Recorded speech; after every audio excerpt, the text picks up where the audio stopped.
often think, in a real sense, the successes that my generation of women have enjoyed definitely have their roots to Carrie Chapman Catt and the suffragettes of the early 1900s, and Mary Louise Smith and the trailblazers of the mid-1900s. And they clearly went through uncharted territory, and I think we often are allowed to stand on their shoulders as we have our successes in subsequent generations.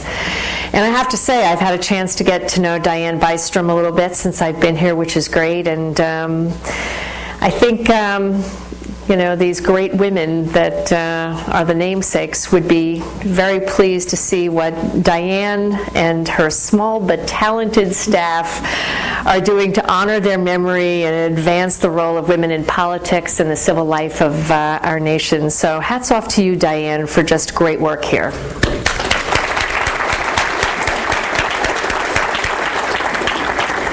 So I also was reading in Diane's CV that she actually has published 13 books on women in politics, and that's clearly more books than I've read on the subject of leadership. So I have to say that when I come to an environment like this, I'm always a little bit envious of this amazing opportunity that students have to really focus on leadership in such a powerful way.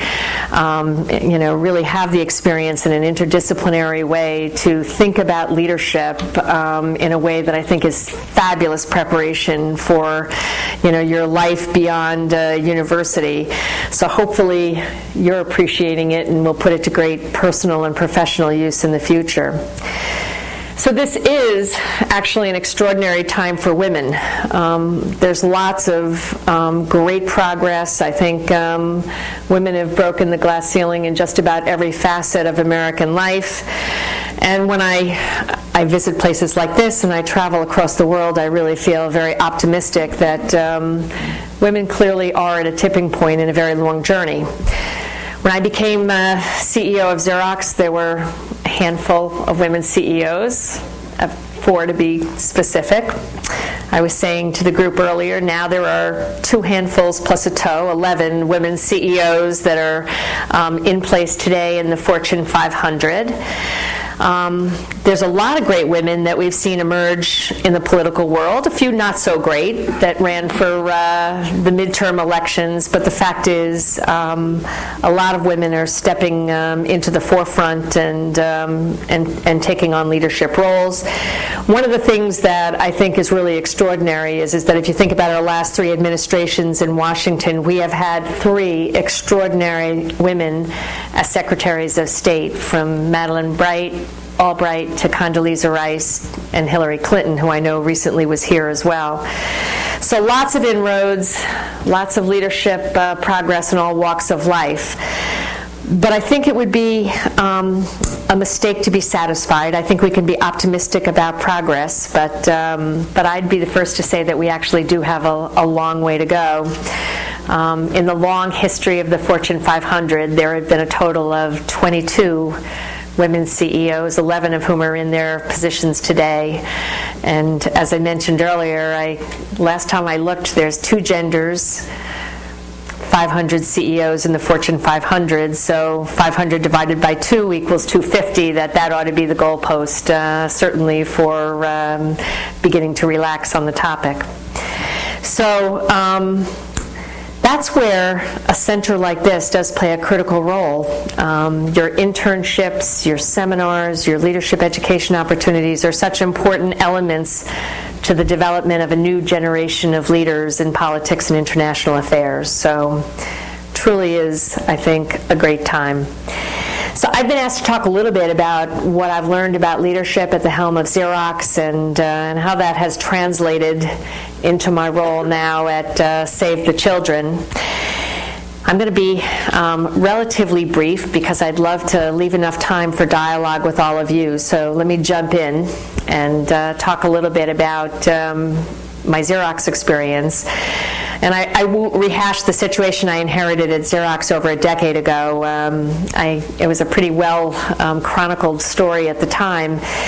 But we were literally on the brink of bankruptcy, and I would say most people were writing Xerox's obituary. And the year, actually, that I became CEO, Xerox was losing about $300 million a year and, had an incredible amount of debt. Lots of problems coming, business model challenges, competitiveness issues, regulatory challenges. It was somewhat of a perfect storm in terms of issues, and it manifested itself, obviously, in a really dire financial position.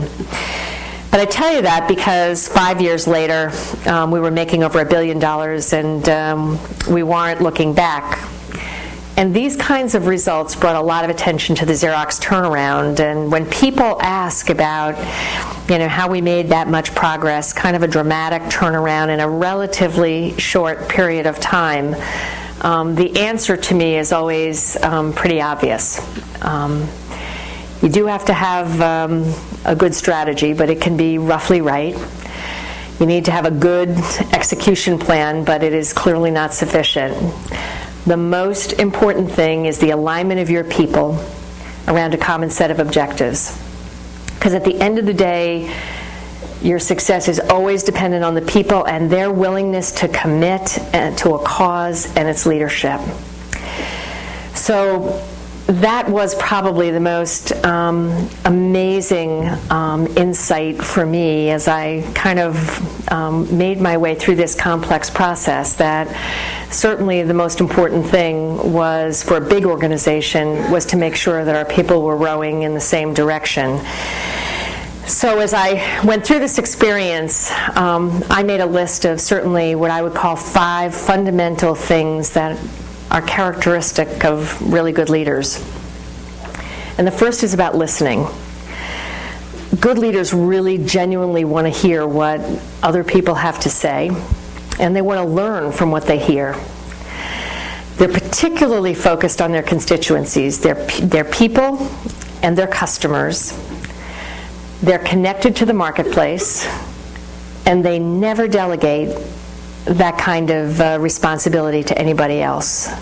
They go out there, they talk to people, they make sure that they understand the issues, the opportunities, and they actually listen with a bias to respond to that as well. Next, good leaders have a clear vision of where they want to take the organization. They give people a roadmap of where they're heading, and most importantly, they have to inspire them to take the journey. And when I talk about a vision and inspiring people to take the journey, that's not PowerPoint slides or corporate speak. That's really about being able to articulate a story that people can relate to. That's all of your people have to be able to relate to it and see themselves in it and see how they can make a contribution. And I remember in the early years of being a CEO at Xerox with lots of problems, I would travel around the world and do town meetings in all of the Xerox locations. And I always expected Xerox people would ask me as to whether or not the company was going to survive, because that's what they were reading in the papers every day. And that was never the question they asked. They asked, what would we look like when we came through all this? They were asking for a vision. They wanted to know why it was worth staying. And it was a remarkable amount of optimism on their part, but a huge responsibility to be able to deliver a compelling reason why people should roll up their sleeves and stay. And that was a really important message to management. And rather than try to put a deck of slides together, we did an interesting thing. We actually wrote a mock Wall Street Journal story, and it was dated 5 years in advance. And we talked about what the company would look like and what our customers would be saying about us, what technologies we would have launched, how the analysts would have felt about the company, when we'd be profitable. And it was a story about the future, but very much based in reality, but a story that provided hope. And it really took off because it was something that people could really see and understand and feel committed to. The next thing that good leaders have to do is actually invest in their vision. And for Xerox, that meant research and development. We're a technology company, and it's all about investing upstream so that you can bring the best and the most innovative solutions and technologies to your customers. And So even when we were in a struggle for survival and we were literally taking billions of dollars out of the cost base, research and development was something that we continued to invest in. As a matter of fact, we didn't just protect the dollars for research and development. We expected a lot more from research and development, so we really raised the bar on making sure that our research and development pipeline was productive and prolific, and that we would get good returns from it. And during the 90s, it was really a pretty barren time for us in terms of new technologies and new product development. There were just a couple, and I remember one of my predecessors would say that we didn't launch products, we actually let them escape. And I think it was indicative of certainly a pipeline that was not meeting our expectations. But in the last 10 or 12 years, the company has consistently launched 30 to 40 new technologies a year, and actually has one of the most prolific now research and development pipelines in our industry. So next, good leaders always set clear objectives and not too many, establish accountability for them, and then they communicate endlessly. And they do that actually with candor and with honesty, and really give people a really grounded sense of what's going on in the company. And the challenges can be extremely complex, but you really have to simplify the problems down to a critical few. You have to measure them, and you have to communicate consistently throughout the period of time. And it's interesting, sometimes, people think, well, you have to protect your people from, the harsh realities of what the company's experiencing. And I remember doing one of these town meetings on a manufacturing line, and one of the manufacturing line employees came up after the session and said it had been a particularly rough communication. We were in a real tough place. And he came up and he said, I'm so glad that you know how bad things are. And it was his way of telling me that if I had gotten up there and, not acknowledged the seriousness of the problems, it would have been a huge credibility gap for him and for others. So honest communication about the problems is really important, but also with the opportunity to fix those problems and giving people confidence that they can be fixed. Next, good leaders are authentic.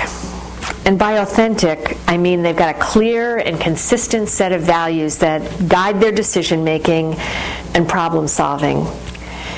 That allows people to know what that they can expect from their leaders, and they actually then come to trust them if they're authentic and real and don't waver from their inner moral compasses. And we were talking a little bit about today that oftentimes it's really during those tough times, really tough decisions, that you get tested in terms of authenticity. I call them moments of truth. And those are the times you get judged as to whether your actions are aligned with your words, and they're the most important times in terms of leadership credibility. So not just talking about authenticity, but living it is something that's hugely important to really develop the kind of trust you need from your people. So these are the kinds of things that I learned when I was running Xerox, but I absolutely believe that these are universal leadership attributes, whether I was running a sales team in New York City, or quite frankly, chairing the board of Save the Children, or being a CEO of Xerox. The context of leadership can be very, very different, but the behaviors of leadership are very, very consistent. And I had this brought home to me. I was actually giving a lecture at West Point, and it was on leadership. And you would think if there was ever a place for, kind of command and control leadership, that would be the place. But they really get this context of followership better than any place I've ever been, because they understand that the hierarchical and autocratic style of leadership actually can win people's minds, but authentic leaders win people's hearts. And that's because authentic leaders almost intuitively establish this thing called followership. And they get it. They know that the power of leadership doesn't come from the title, but from the people that you're privileged to lead. And that's whether it's a team of 20 or it's a company of 100,000. Because authentic leaders actually do walk the talk and lead by example. And maybe some of you, many of you, may be familiar with Jim Collins' work, Good to Great. I happen to love the results that he actually established in his book, Good to Great. He did a very factual study of companies over a long period of time that looked at the results of companies over years, and then looked at the differentials between the companies that had great sustainable performance and those that didn't. And the not so surprising answer was the quality and the caliber of the company's leadership.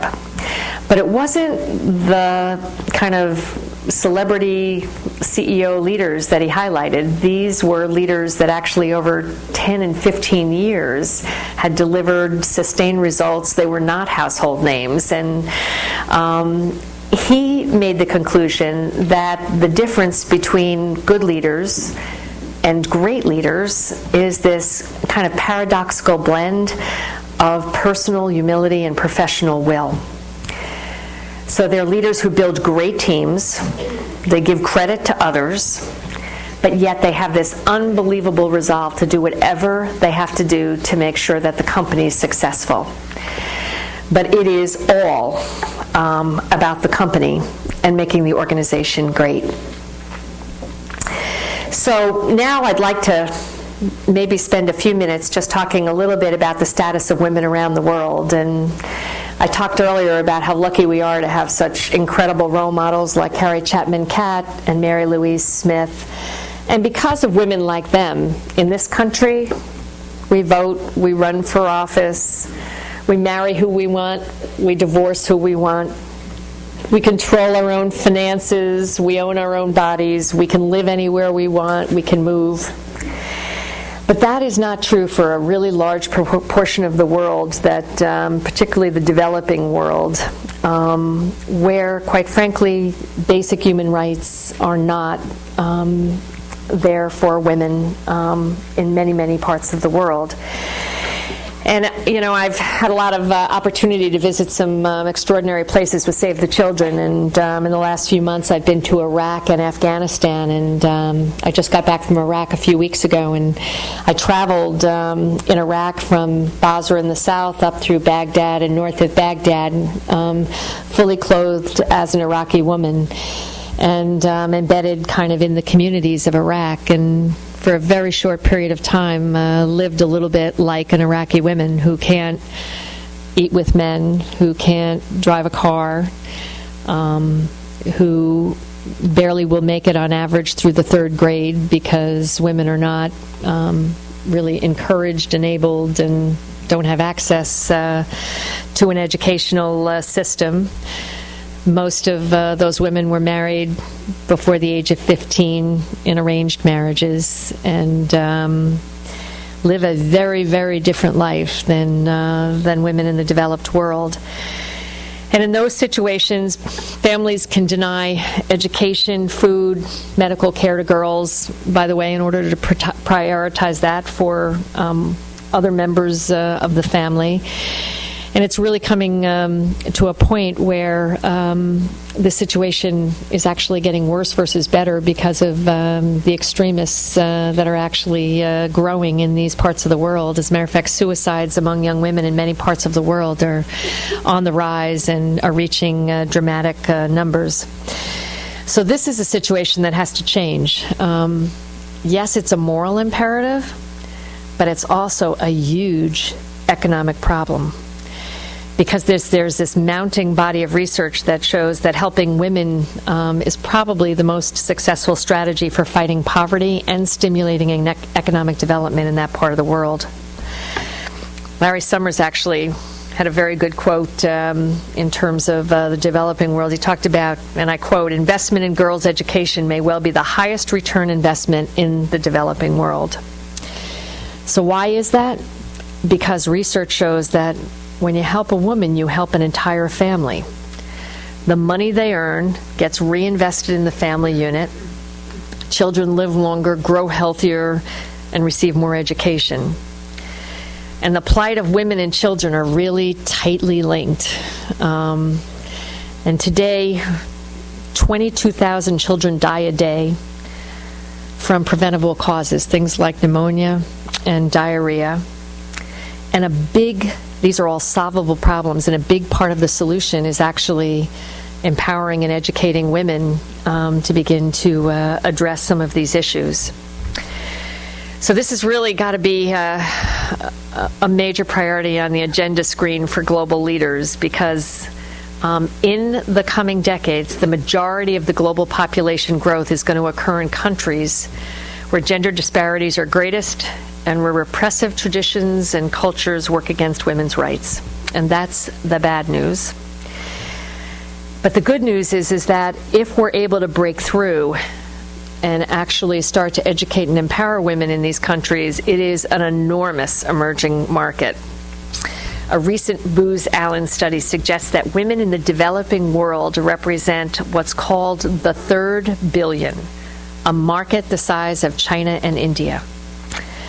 And that's the kind of number that gets the attention of businesses and governments alike. And I have to say, it's one of the major priorities for Save the Children. We've targeted 11 countries, from Bangladesh to Vietnam to many others, where we're focusing on educating young women and girls, and we're advocating for women's rights. And fortunately, we're not alone. Our own State Department, the Gates Foundation, the Clinton Global Initiative, there's a lot of both nonprofits and also corporations who see this as the right thing to do, particularly since those are the markets that are going to be the source of economic growth in the future. So I'm hopeful that working together, and that's kind of the nonprofit world, the corporate world, and governments, that we can make a huge impact here. And I have to say, one of the most encouraging things I see is the caliber and talent of our young people who are interested in working in the nonprofit world. I had a chance to talk to some of the students today who are very much focused on being part of the nonprofit world and, if you will, joining the fight, whether it's in Washington or Pakistan or Appalachia. So I'm a big believer that if you want to change the world, there's a lot of opportunities out there. And empowering and educating women and saving children in the process is one of the best of those opportunities to serve.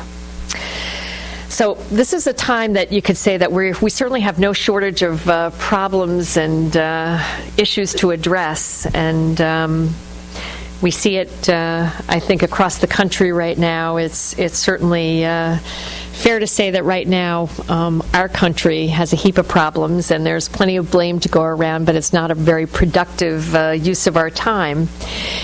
And I think we all have to hope that as we come out of these midterm elections, that this wave of change actually brings a positive outcome.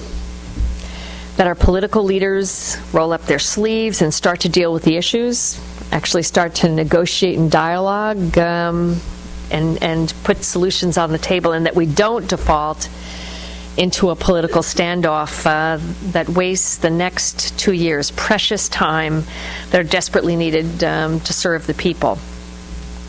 We need a clear picture of where we're heading, the priorities we need to address, and the sacrifices we need to ask for of our people. Sounds a lot like a corporate turnaround. But we need a lot less political spin, a lot more clarity and honesty. I actually think a great example came forth with the work of the Deficit Commission that came out, which, I think is a great foundation for making some constructive progress going forward. So I often talk about it and say we need to live in the and world. And what I mean by that is that we certainly need to address growth. We need to invest upstream, whether it's in research or education. We certainly have to address, job opportunities for the future. But we also need to focus on reducing the deficit.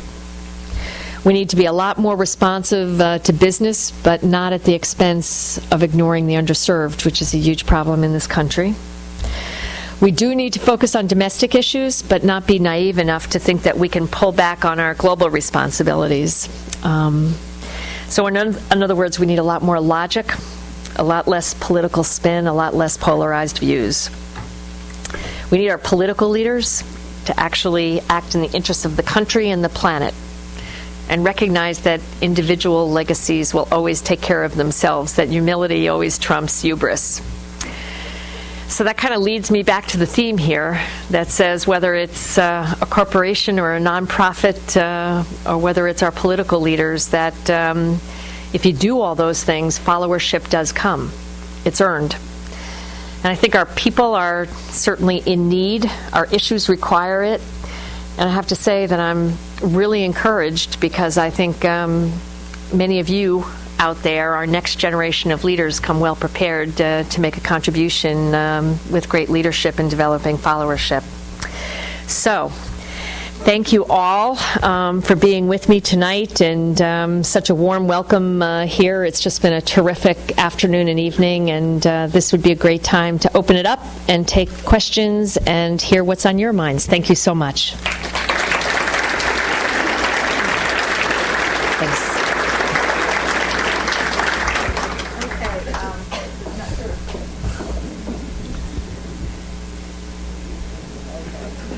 We'll be taking questions from the audience, and what we'd like to do at the Mary Louise Smith Chair, because of the focus of this chair on students and leadership, we hope that we have students that will step up and ask some of the first questions. So I have a mic. I think Pat Miller has a traveling mic, and so, okay, questions?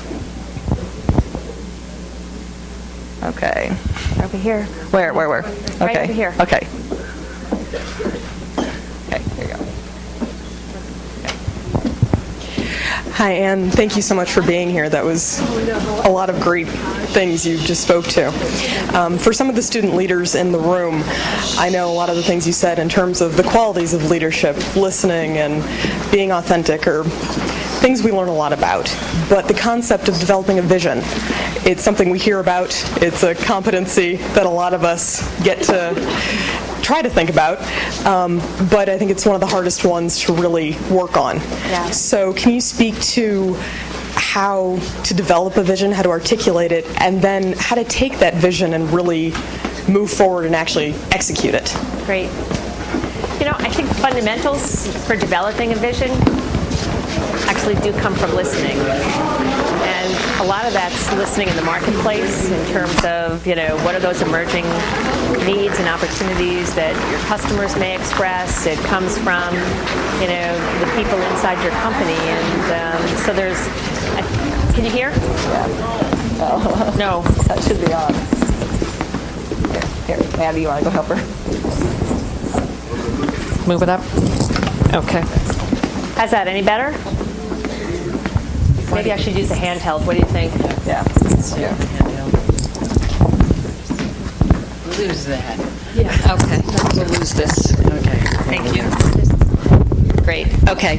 So I think, a lot of the makings of a vision actually come from what I call listening tours with your key constituencies and really understanding, what their emerging needs are, how they view their a lot of it comes from solving the problems that, your customers or clients put on the table. I think one of the interesting things that's changed over the last 10 years, and people used to think about doing things for the long term. Let me build my 10-year strategy, or the vision, kind of like it was encased in cement for the future.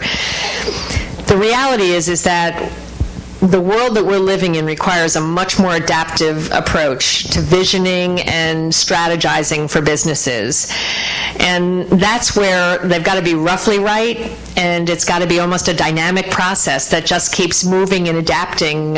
It's not these events that happen in conference rooms once a year. It's really got to be something, I think, that's far more dynamic within the business for it to be relevant and really current in terms of the thinking. So I would look at it as an exercise of, the best possible, knowledge and inputs that you can gather to kind of create really what's going to become a decision map for investing in choices for the future with a great degree of flexibility and adaptability that's going to be necessary in a world that's really hard to predict.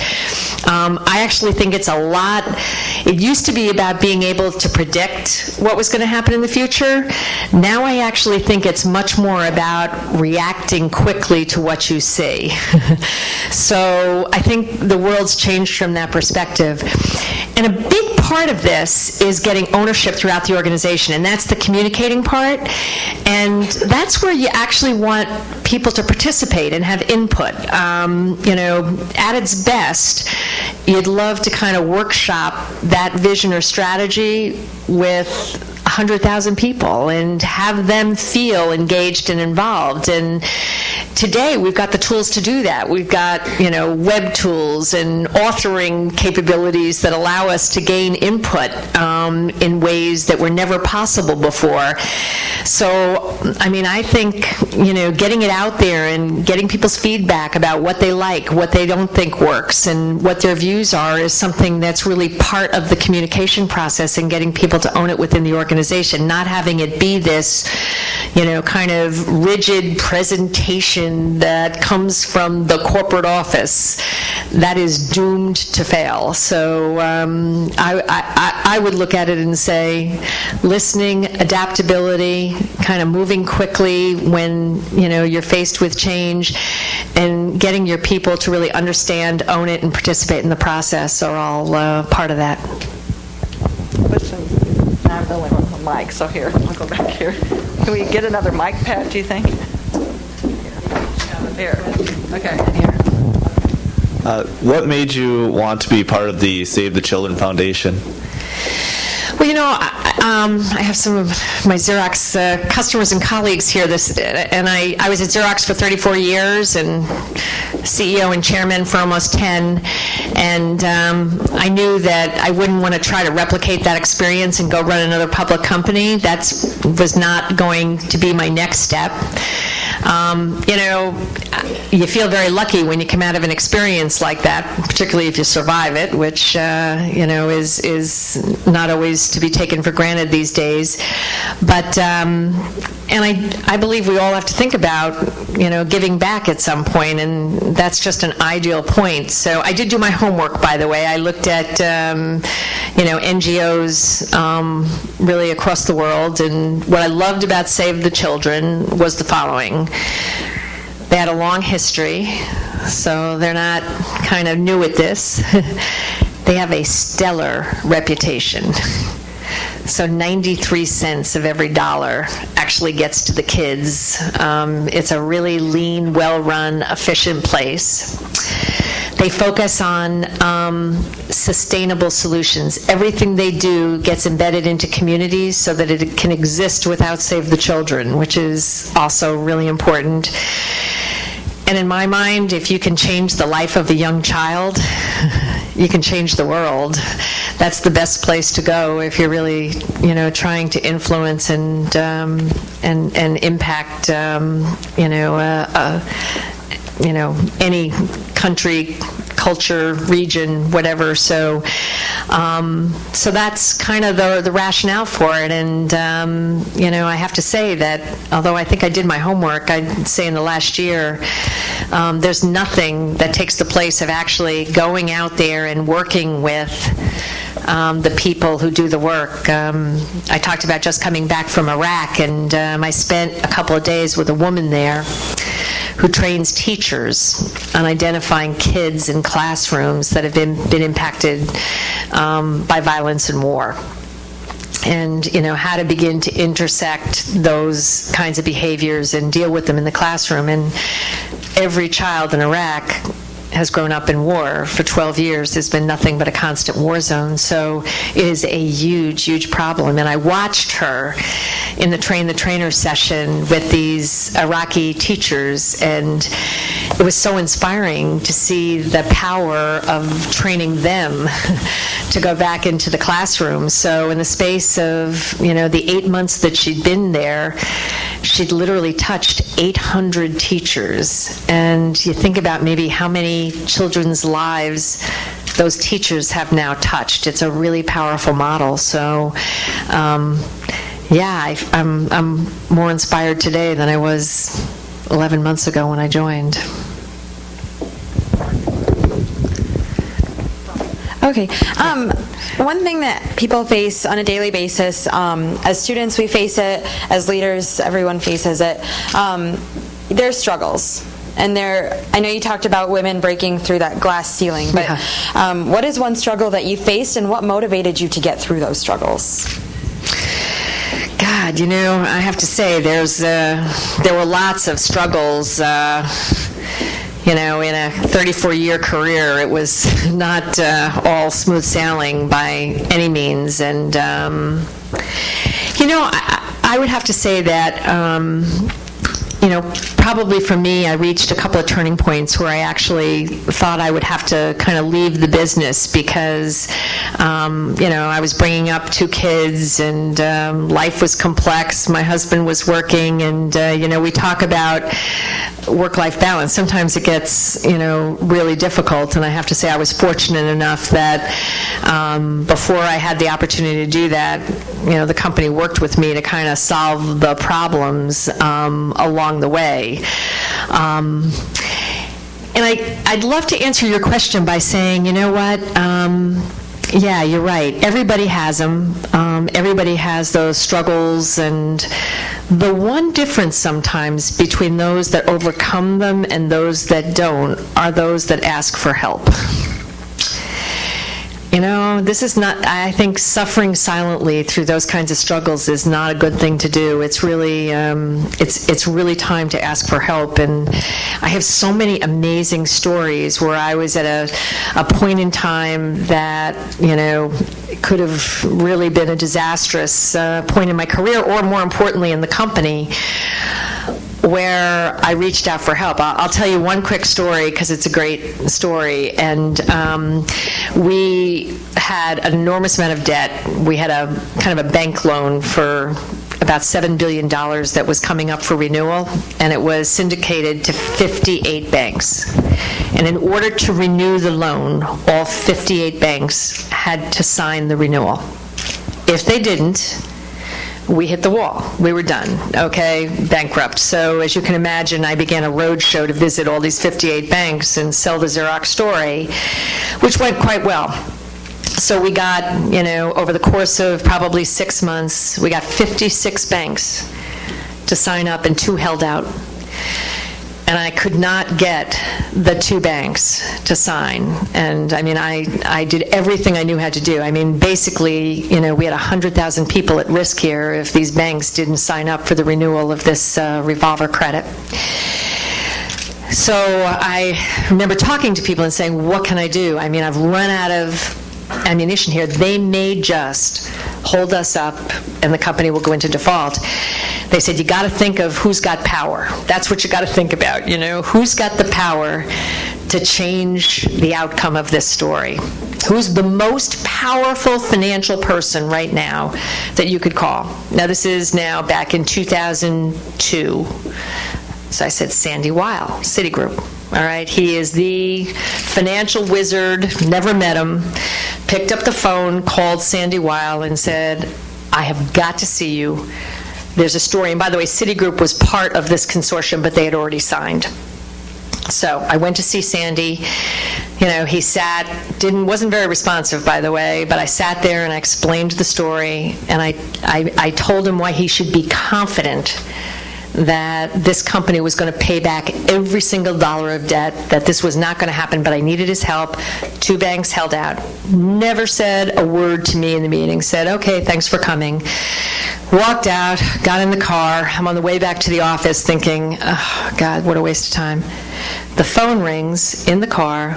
It's my CFO saying, you won't believe this, but 2 banks just signed. Amazing story, but for a phone call to ask for help, right? it's really an important lesson that, reaching out and asking for help, I think, in times where you really have big problems, whether they're personal or they're professional, really can make the difference. So I never hesitate to ask for help.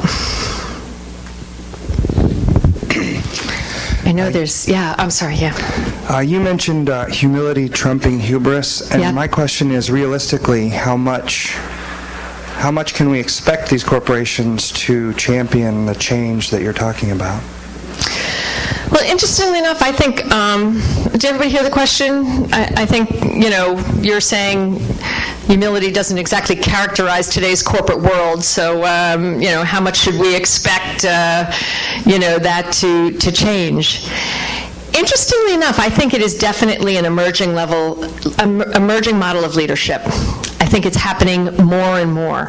I mean, unfortunately, what you see and what gets highlighted is the opposite end of the spectrum, okay?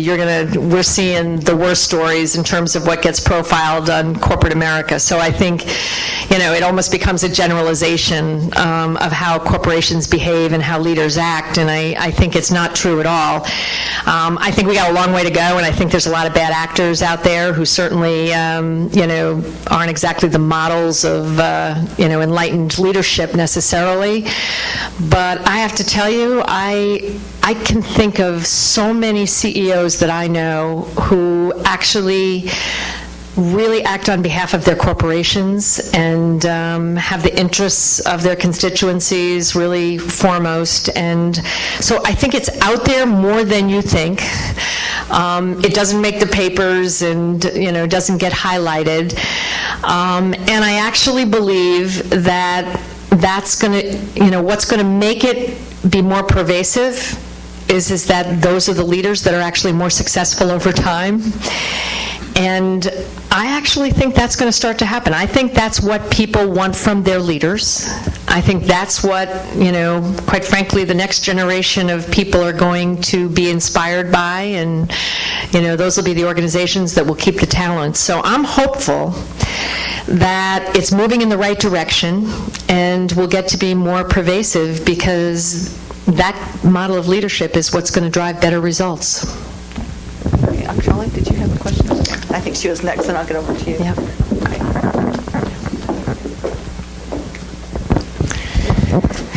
What has Xerox done, or in the past or right now currently, to innovate itself and to improve or encourage innovation in its product market or in its human resources? This is one, I think it's such an amazingly strong story. First of all, one of the things that Xerox invests in is research. You don't find a lot of companies these days that actually invest in upstream research, which is such an important part of innovation in this country.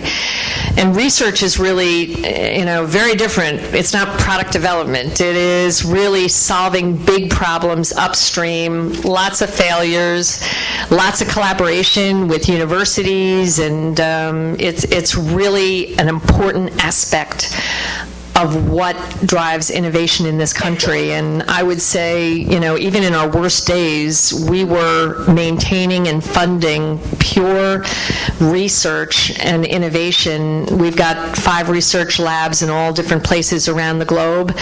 But I think that's a huge part of, what corporations need to be thinking about in terms of really driving the kind of innovation that creates new businesses and new jobs, for sure.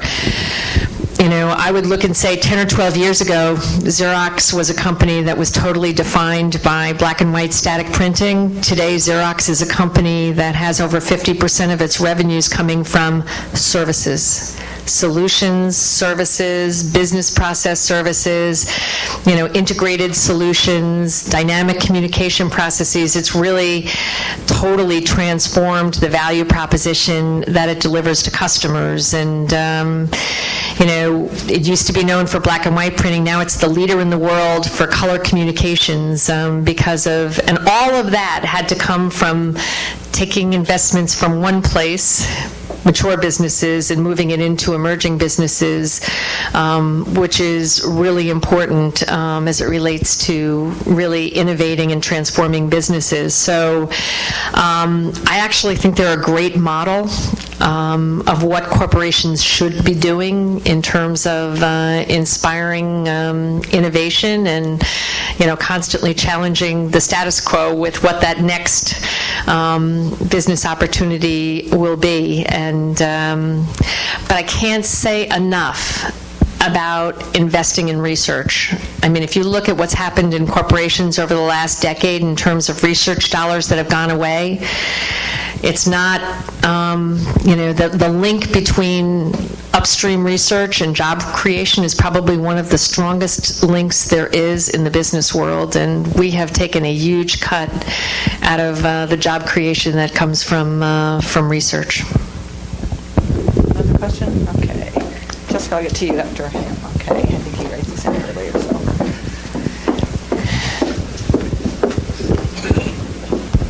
So you mentioned the emerging third world billion and you said that was kind of accessible through educating younger women and giving them access to the market. But in a lot of those countries, that's part of their cultural norms and even religious doctrine. So wouldn't you feel like you're imposing maybe Western cultural doctrine or norms in favor of making money in those countries? I think that's a fair question, but by the way, I'm not making the leap to saying that, between basic rights and making money. I'm saying there are basic rights that human beings have, and certainly things like health care and access to education are basic rights. And when they're denied, I do think that's not an imposition. That's a global human rights issue. I mean, interestingly enough, if you look at a country like Iraq, 20 years ago, they had a fabulous educational system. Women were educated there. They lived in a world that was very advanced. I mean, this is a complete regression through war and extremists that have actually taken this country backwards in terms of, the actual cultural influence that it has. So I would look at it and say, we got to kind of separate what I would view as culture from basic human rights, and that everybody needs to stand up for basic human rights that need to be accessed by, women, girls, young boys, whatever, to make sure that they have the privilege of those choices no matter where they live in the world. Jessica, I'm coming your way. So I was told to get out of the aisle because I had feedback on the ceiling. Mine kind of goes back to the humility thing that we were talking about earlier. As a woman in politics, I'm sure it's very similar in the business world as well. We're told, don't let people walk all over you, but if you're too strong and outspoken, you're a mean, cold-hearted, you-know-what word. So do you have any suggestions for issues like that? Well, I think it's a great question, and I think there's a lot of reality about the fact that, oftentimes ambitious women get treated or viewed differently than perhaps that same level of ambition in a man. But I really do have a principle of belief here, and I think, women have to be strong. They have to be able to articulate a position, take a tough stand up for what they believe in. But I'm not a big believer that you have to be kind of your own self-promoter. I actually do believe that the best kind of promotion comes from the people that surround you versus having to do the job yourself. So I know we get this advice all the time that, you need to make sure you get credit, for stuff, and don't stand by. But I actually believe that the best source of credit you can get is that, the people that work for you, the people that work around you, really see your strengths and speak for you versus you having to articulate in more of a self-serving way as to what your attributes are. But I wouldn't get that confused with strength and ambition to be successful and making sure that, you are, clear about what your expectations are and articulate about what you believe in.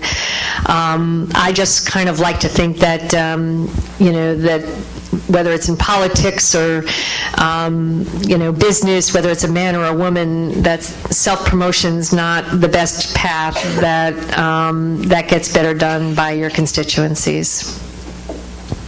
Another question? There's one over in the corner, right over here. Okay. Oh, sorry, I could have.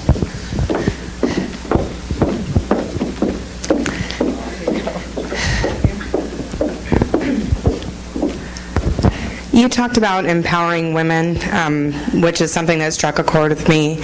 I was wondering, how did you find the balance between being a mother and being a businesswoman, and who empowered you to believe that you could go from field rep to CEO?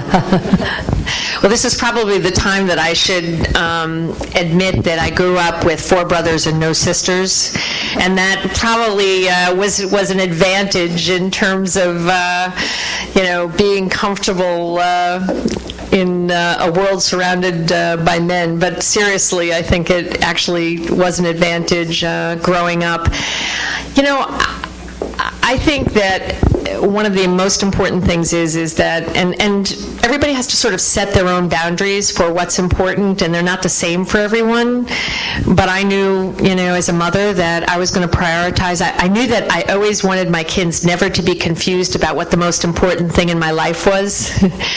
And even as CEO, CEO came a distant way down to being a mother, and a wife, so that, and you get to demonstrate that by, being there at times that really count and are important. And this is where everybody kind of draws a different line about, what their right balance is in terms of,